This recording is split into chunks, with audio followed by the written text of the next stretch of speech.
নমস্কার বন্ধুরা, আমি ময়ূরী। আজকে আপনাদের সাথে একটি সুন্দর রেসিপি শেয়ার করছি। আর এখন গরমটা না কমলেও 1-2 দিন ছাড়াই বৃষ্টি হচ্ছে, আর এই বৃষ্টির মধ্যে ইলিশ ভাপা খেতেও খুব ভাল লাগে। মাছের রাজা ইলিশের এই ভাপা রেসিপিটি অত্যন্ত জনপ্রিয়। তাহলে চলুন আজকের রান্নাটি শুরু করা যাক। প্রথমে মাছটিকে ভালো করে ধুয়ে নুন হলুদ মাখিয়ে রেখেছিলাম। এবার সর্ষে বাটা দিয়ে নেব। এখানে কালো এবং সাদা 2 রকমেরই সর্ষে বেটে নিয়েছি। এবার পোস্ত বাটা দিয়ে নেব। এখানে পোস্তর সাথে কাজু একটু বেটে নিয়েছিলাম।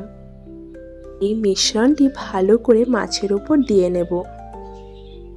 আর এই ইলিশ মাছটির সাইজও বেশ বড় ছিল, আর মাছের ডিমও ছিল।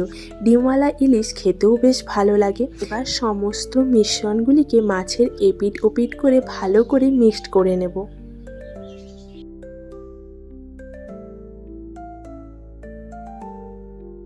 এরপর একটি স্টিলের টিফিন বক্সের মধ্যে প্রত্যেকটি ইলিশ ভালো মতো ভাবে সাজিয়ে নিচ্ছি। আর ইলিশ মাছগুলি সাজানোর সময় একটার সাথে আরেকটি একটু গ্যাপে রাখতে হবে, না হলে সেদ্ধ হওয়ার সময় ভেঙে যেতে পারে।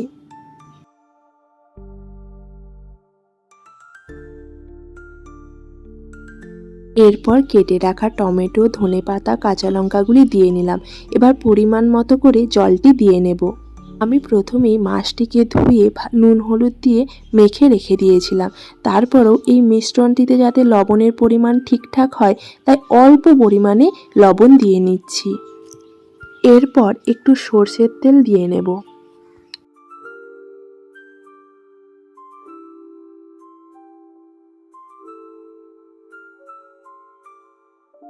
এরপর একদম রেডি ভাপানোর জন্য। এরপর টিফিন বক্সটির ঢাকনাটি খুব ভালো করে লাগিয়ে নেব। একটি কড়াইয়ে পরিমাণ মতো জল স্টিম করে নেব। আর জল বেশি নিলে হবে না। দেখতে হবে টিফিন বক্সের যে ঢাকনাটি আছে তার নিচে যাতে জলটি থাকে, না হলে জল টিফিন বক্সের মধ্যে ঢুকে যেতে পারে, যাতে টেস্টটি নষ্ট হয়ে যাবে। কিছুক্ষণ টাইম নিয়ে ভাপাটি একদম রেডি হয়ে যাবে। এইভাবে আপনারাও বানিয়ে ফেলতে পারেন খুব সহজেই বাড়িতে সর্ষে ইলিশ। তো আজকের ভিডিওটি এইখানেই শেষ করছি। যদি ভিডিওটি ভালো লাগে লাইক, শেয়ার, কমেন্ট করে আমার চ্যানেলের সাথে থাকবেন। ধন্যবাদ।